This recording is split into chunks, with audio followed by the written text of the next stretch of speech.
Imagine holding the entire internet in the palm of your hand. Sounds impossible, right? Well, prepare to have your mind blown by the mind-boggling power of nature's own information superhighway, DNA.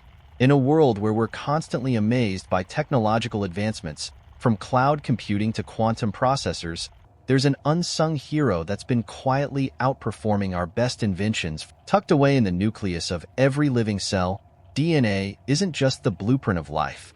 It's also the most sophisticated data storage system known to science. Imagine holding the entire internet in the palm of your hand. Sounds impossible. Picture this. All the cat videos, all the tweets, all the Netflix shows, and every single web page. The entire digital universe we've created could theoretically be stored in just a single gram of DNA. That's right. A tiny speck, smaller than a raisin, could hold more information than all the massive data centers scattered across the globe. But how is this even possible? What makes DNA such an information powerhouse? And what could this mean for the future of technology and our understanding of life itself? Buckle up. I did my PhD on origin of life biology. And one of my Cambridge supervisors, who also worked on the history of that field, had a well-known quotation. She said that behind the question of the origin of life is a deeper question, and that is the question of what are we trying to explain the origin of? And in 1859, in the 1860s, 1870s, the scientists, the early evolutionary biologists, assumed that question was going to be pretty simple and easy to understand. Thomas Henry and they Huxley, assumed that why? They assumed it because they thought life was very simple. Thomas Henry Huxley, who was Darwin's famous bulldog, said that the cell was a simple, homogeneous globule of undifferentiated protoplasm. And they thought that life was essentially a kind of chemical. It was made of an essential substance called protoplasm, which was a kind of jello or goo that could be produced by a few simple chemical reactions. And our knowledge of what the simple cell is actually composed of, as Jim has just said, has advanced massively since then. Huxley had no idea. Darwin had no idea what we would discover. And now we know that inside living cells, we have at the very least an information storage, transmission, and processing system, which is part of a whole automated system for building proteins and protein machines. These nano machines that Jim makes, as you correctly point out, are as he puts it, child's play. He has these massive chemical recipes that are involved, multiple steps, interventions, and manipulations to build the much simpler miniature machines that he can build. They're much simpler than the ones that are found inside cells. And so the problem has, as he puts it, it's receded off into the distance because our knowledge of the complexity of life has meant that it's much, much harder to envision how that might have arisen by a series of undirected chemical processes. Imagine we're talking about how life began on Earth. Back in the 1800s, when a scientist named Charles Darwin was coming up with his ideas about how animals and plants change over time, people didn't know much about what living things were made of. At that time, scientists thought cells, the tiny building blocks of all living things, were just simple blobs of goo. They believed this goo could easily form from basic chemicals mixing together. This made them think that life could start pretty easily. But as scientists learned more, they discovered that cells are actually super complicated, kind of like tiny machines. Inside each cell, there's a system that stores and uses information, almost like a tiny computer. This system tells the cell how to make important things it needs, like proteins. Making these proteins and other parts of the cell is a very precise process with many, many steps. It's so complicated that even with all our modern technology, we can't copy exactly how cells do it. So now, scientists realize that it's much harder to explain how life could have started by just random chemicals coming together. The more we learn about cells, the more amazing and complex we realize they are. This means that figuring out how life began is a much bigger puzzle than scientists used to think. We still don't have all the answers, and the question has only gotten more interesting and challenging as we've learned more. So doesn't this pose just a gigantic new problem? Again, let Stephen Jay Gould and whatever they want to argue about evolution. are concerned with this first box, and it's still empty. And the first box is the first life. Yeah, and not only is it empty, but Tour comes along and says, oh, you have no idea. The simplest forms of life require such complex chemistry. It is and then Meyer comes along and says, well, wait a minute, fellows, what about Watson and Crick? Every cell contains DNA, and you're not going to create a 3 billion item long strand of DNA with hitting ammonia with lightning, no matter how many times you do the experiment. Is that not correct? Well, right. This empty box is now a source of awe, really, right? Exactly. If we go back to the Miller-Urey experiment, there's two big classes of problems. One is that they synthesize the amino acids using alleged prebiotic gases. They synthesize it based on gases in those flasks that don't simulate the actual atmosphere on the early Earth. But secondly, the amino acids that they produced were a mixture, and there was a mixture of all kinds of other things that had to be eliminated for those amino acids to hook up in a way that would be life-friendly. But they also didn't explain how they would hook up and how they would hook up in the precise sequence to actually form proteins. So it's like it's the difference between letters and words that mean something. You have a bag of Scrabble letters and you dump them on the table. That does not give you a triple word score in the game. Okay, right. But the Watson and Crick discovery is seminal, but it's the beginning of a whole series of discoveries in what historians of biology now call the molecular biological revolution. In 1953, Watson and Crick elucidate the double helical structure of the DNA molecule. Right. But then 5 years later, Francis Crick, who was a code breaker in World War II, realizes that the subunits along the spine of the DNA molecule are functioning like alphabetic characters in a written text or like the digital characters in a section of software. In fact, George Gamow, one of the great physicists of the time, realized very quickly that the string of A's, G's, and T's along the spine of the DNA could be represented as readily represented as a digital bit string. And so what you have, and what Crick realizes, he calls this the sequence hypothesis, is that DNA contains information for the construction of the proteins and protein machines that are needed to keep cells alive. So it's very much like our modern CAD/CAM technology that's used in say, a Boeing plant, where an engineer will sit at a console, write some code. The code is then translated into another machine code that can direct the function of a manufacturing apparatus. So maybe at Boeing, the code from the engineer would put the rivets on the airplane wing in just the right place. Or younger people are aware of these 3D printers, yes, where we have digital information directing the construction of three-dimensional mechanical or other structures. That's what's actually going on inside cells. It's not just that there's code, it's code that's directing the production of three-dimensional proteins and protein machines that are absolutely essential for everything the cell does. In the 1950s, some scientists did an experiment to try to figure out how life might have started on Earth. They mixed some gases in a jar, zapped it with electricity, kind of like lightning, and managed to make some simple chemicals called amino acids. These are like the building blocks that make up proteins, which are important for life. But there were two big problems with this experiment. The gases they used weren't actually the same as what was on Earth when life started.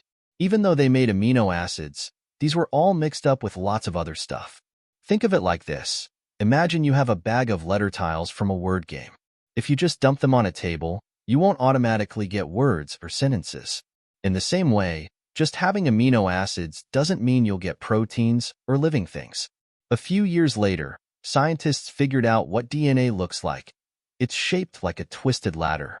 DNA is super important because it holds the instructions for making proteins and other things cells need to live. One of these scientists realized that the parts of DNA, called A, C, G, and T, work kind of like letters in a secret code. This code tells the cell how to make proteins, just like a set of instructions. Here's another way to think about it. Imagine someone using a computer to design an airplane. The code they write tells a machine exactly how to build the plane. In a similar way, the code in DNA tells the cell how to build proteins and other important parts. So, making life isn't just about having the right chemicals. It's about having the right instructions, DNA, and a way to follow those instructions to build all the tiny machines that keep cells alive. This makes the question of how life started much more complicated and interesting than scientists first thought. So, if you believe, as Darwin believed, that the first life was a blob of jello, maybe you have pictures in your mind that suggest that you can get that out of primordial soup. They just weren't that worried about the problem in the 1870s because they had a false idea of how simple life was. They thought a couple of reactions they'd figured out. But now you've got to figure out Now the they have origin. DNA. Yeah. How do you get that out of the primordial soup? Right. Why hasn't the, okay, so No, why hasn't the whole scientific establishment said, stop presses, We're in fellas, trouble. we have a yeah, problem? yeah. Isn't that's what I've said. I said time out. I had a whole article called Time Out. I mean, you're sensing the frustration. Welcome to my world. I mean, this is the problem. This is the problem. None of this works. It's a bunch of science fiction. It's really nonsense what these guys are putting forward. And they're building their careers around this thing, and money continues to this day. 40 million euros was just designated to, in 10 years, figure out where life came from. And there's about 40 researchers that in Europe that are going to try to do this. It's really nonsense. We don't even know where to begin. We don't know how to take the simple building blocks. What they're going to end up doing, and I'll make a prediction right here, what they're going to end up doing is something that's analogous to what Craig Venter has already done. They're going to take a living cell and they're going to knock some parts out of it and then put the parts back in that they knocked out and said, hey, look, we made life. You didn't make life. You started with a living cell. I mean, this is what they're going to... You started with a car, you took the carburetor out of one car and put a carburetor from another car in and said, hey, look, we made a car. Because they're not going to know where to begin. There's so many problems. It's not just 5 problems. I talk about 5 problems because these are 5 you're going to have to solve, but that's 5 of 5,000 that are facing you that just to begin. None of these do we know how to make the polymers. None of these do we know how to assemble them. We're just lost on every phase. It is a big scam. One more question. Jim, I'm going to quote you again. I'm quoting your article. Imagine that the world's best synthetic chemists, biochemists, and evolutionary biologists have combined forces to form a team, a dream team. Money is no object. They have at their disposal the most advanced analytical facilities, the complete scientific literature, synthetic and natural coupling agents, and all the reagents their hearts might desire. They have a lot of things I don't even understand, but they have it all. Have it all. Carbohydrates, lipids, amino acids, and nucleic acids are stored in their laboratories in a state of 100% purity. Would the dream team, I'm continuing to quote Dr. Tour, would the dream team please assemble a living system? Take your time, folks. Take a few billion years. Nothing? Well, well, well. Okay, Jim. This expresses your frustration. I get that. But there's one piece of this that still puzzles me. You say take a few billion years. Isn't that still the argument? That if you give it enough time, somehow or other, it's an immensely complex procedure, but if you give it enough time, enough shocks of lightning, maybe we can't do it in a lab, but the real lab had billions of years at it. What about the element of time? Time is your enemy. Enemy? Time is your enemy. Yes, because those organic In the 50s, George Wald, the famous scientist who worked on the origin of life problem, said that time was the hero of the plot. Right. Give it enough time that what's improbable will become inevitable. But Jim has I'm perfect for you because I was using old textbooks in high school that were probably printed in the Well, we 50s. all still So get this this. is what's We in my get this. head. Yeah, same stuff. So the compounds decompose. All those beautiful chemicals that they have stored in their labs in 100% purity, after a few years, they're not 100% purity. In fact, the RNA, after a few weeks, has undergone significant degradation. So the whole idea is that, oh, well, somehow one RNA formed and then it took off. If you have one RNA molecule, if you figure the half-life of RNA may be a month in water, you have to change that to a probability. That one molecule has a few hours to survive. It doesn't survive. Just like your pharmaceuticals, it says don't take this after 1 year. Now you want to wait billions of years and see what it's going to become? Everything goes bad with time. These are not even stored in very, very strict conditions, but even if they are, there's always a degradation rate. So time is your enemy. So if you happen to have all of those chemicals, they're all going to go bad. Nothing. Your time is your enemy. It's the enemy of being able to do these things. In fact, every organic chemist knows this. If they go home for the weekend without treating their compounds properly and bringing them on to a stable state, they come back after the weekend and it's fallen apart. I mean, you pay the price for this sort of thing. So you don't have the time. Time's your In enemy. these Miller-Urey type experiments, there's a problem called interfering cross reactions, where you get, yes, 2 or 3, maybe 4 or 5 protein-forming amino acids, but there's all kinds of other chemical compounds that are also synthesized in those same experiments, and they will quickly react with the things you want and form, in the case of the Miller-Urey experiment, the sludge was called melanoidin, and it's moving in a life-unfriendly direction. So what the chemist has to do is effectively intervene to remove the byproducts that are unwanted, to allow only the things that are wanted to continue on in the simulation. But that's the chemist has to play God, which is cheating. God, exactly. It's an intelligent intervention. Scientists are trying to understand how life began on Earth, but it's a very challenging problem. Here's a simplified explanation of the difficulties. Starting point. We don't know where to begin. It's like trying to bake a cake without knowing any ingredients or steps.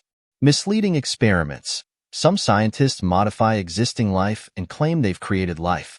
This is more like reassembling a toy car than building one from scratch. Time isn't helpful. Contrary to popular belief, time doesn't make life more likely to form. The chemicals needed for life actually break down over time, like food left out on a counter. Chemical instability. The building blocks of life are unstable. Even in perfect lab conditions, they degrade quickly. This is similar to how medicines expire. Complexity. We used to think there were only a few problems to solve. Now we know there are thousands, and we don't know how to solve any of them yet. In summary, the origin of life remains a big mystery. Despite ongoing research, we're still far from understanding how it happened. This mystery is what makes science exciting and challenging. It's okay not to have all the answers yet. Consider the paradox.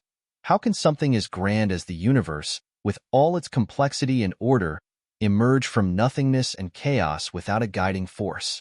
How does life, with its intricate design, spring forth from lifeless matter? And how do personal consciousness, reason, and morality arise from impersonal, irrational, and material origins? These aren't just mysteries, they're miracles. And without a miracle worker, these beliefs challenge the very foundations of logic and reason. If atheism requires faith in these miracles, is it truly as rational as it claims to be?